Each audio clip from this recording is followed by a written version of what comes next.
aaway dhallinyaro war hooy waxaan anigu idinku yeerayaa toobad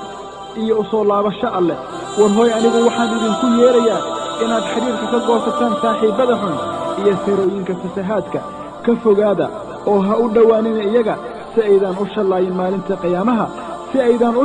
maalinta qiyaamaha maalin ayan wax tari doonin maal iyo carruur midna dabadeed haya oo ku socda jidka hanuunka la jidhka wejiyada fiican ee ifaya la jidhka qalbiyada daahirka ah ee cad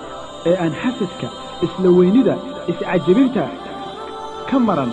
la jidhka carabyada nadiifka ah ee la qoyan xusidda alleh ee aan aqoon xinta war xunfilinta aan aqoon beenta belada brobagandada